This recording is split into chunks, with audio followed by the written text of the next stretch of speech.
बातें बिल्कुल पसंद नहीं है। वो कहे देखो क्या पहन रहा है, कैसे पहनते हैं क्या, तो आपका एक दूसरा नहीं। क्यों?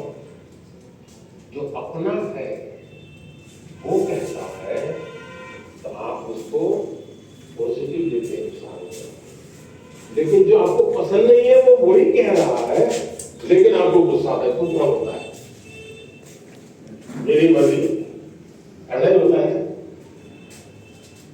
उसी प्रकार से आप आलोचना करने वाले आदतन करते रहते हैं तो उनके एक बक्से में डाल दीजिए, दिमाग खपाई के बाद, क्योंकि उनका इरादा कुछ और है। अब घर में आलोचना होती है क्या? मैं समझता हूं कुछ गलती हो रही है। घर में आलोचना नहीं होती है, ये दुर्भाग्य का विषय है। आलोचना करने के लिए माँ बाप को भी बहुत अध्ययन करना पड़ता है, आपको ऑब्जर्व करना पड़ता है, आपके टीचर को मिलना पड़ता है, आपके दोस्तों की आदतें जाननी पड़ती है, आपकी दिनचर्या को समझना करना पड़ता है, आपको फॉलो करना पड़ता है, आपका मोबाइल फोन पर कितना टाइम जा रहा है, स्क्रीन पर कितना टाइम जा रहा है, सारा बहुत बारीकी से कुछ बोलते हुए माँ बाप ऑब्जर्व करते हैं।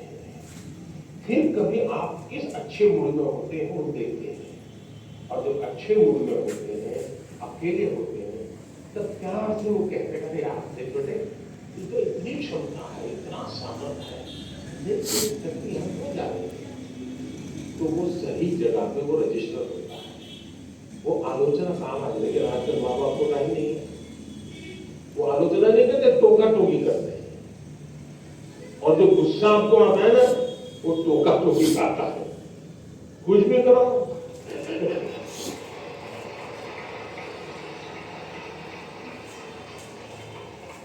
खाने पे बैठे हैं कुछ भी कहेंगे, ये खाया तो भी कहेंगे, नहीं खाया तो भी कहेंगे, यही होता है ना। देखिए आपके माता पिताजी आपको पकड़ेंगे घर जाके क्या है। टोका टोकी जो है वो आलोचना नहीं है।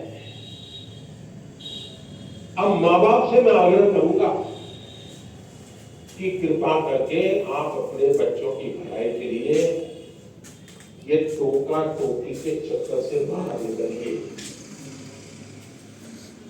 उससे आप बच्चों की जिंदगी को मोल्ड नहीं कर सकते हैं। ऊपर से इतना मन से कुछ उस दिन अच्छे मूड में है, कुछ अच्छा करने के मूड में है, और आपने सुबह ही कुछ कह दिया, देख दूध ठंडा हो गया, दूध पीता नहीं है, शुरू कर दिया कुछ ऐसा ही है, फलाना देख कैसा करता है, तो सुबह अपनी माँ कहने से दूध पी लेता है, फिर उसका दिमाग बढ़ता है, वो दिन भर का काम है, बर्बाद हो जाता है। थोड़ा सा आगे से भी और इसलिए अब आप देखिए, हम लोग पार्लियामेंट में, कभी आप लोग पार्लियामेंट का डिबेट देखते होंगे, पार्लियामेंट का जो टीवी है, कुछ लोग बहुत ही अच्छी तैयारी कर जाते हैं पार्लियामेंट में स्पीच देने के लिए, लेकिन स्वभाव से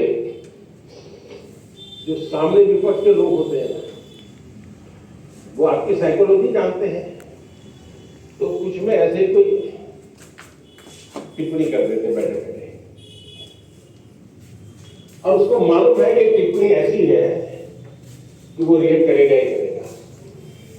तो हमारा एमपी होता है, उसको लगता है अब इम्पोर्टेंट इसकी टिप्पणी है, इसलिए जो तैयारी करके आया है वो छूट जाती है, और वो उसी की टिप्पणी को जवाब देता रहता है।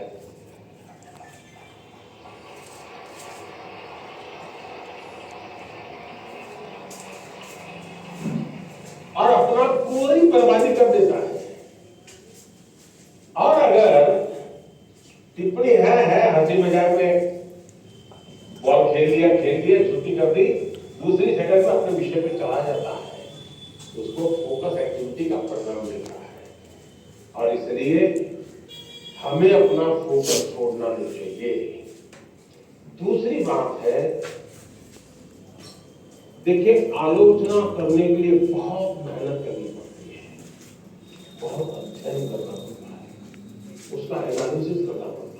कंपैरिजन करनी पड़ती है, भूतकाल देखना पड़ता है, वर्तमान देखना पड़ता है, भविष्य देखना पड़ता है, बड़ी मेहनत करनी पड़ती है, तब जाके आलोचना संभव होती है। और इसलिए आजकल शॉर्टकट का जमाना है। ज्यादातर लोग आरोप करते हैं, आलोचना नहीं करते। आरोप और आलोचना के बीच में बहुत बड़ी खाई है।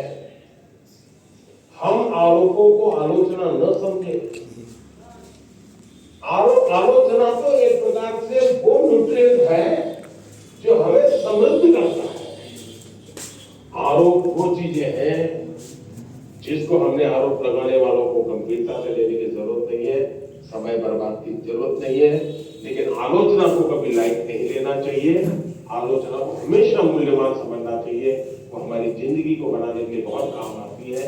और अगर हम ईमानदार, हमने प्रामाणिक सत्यनिष्ठा से काम किया है, समाज के लिए काम किया है, निश्चित मकसद के लिए काम किया है, तो आरोपों की बिल्कुल परवाह मत कीजिए। दोस्तों, मैं समझता हूँ आपकी एक बहुत बड़ी ताकत है। बहुत बहुत धन्यवाद।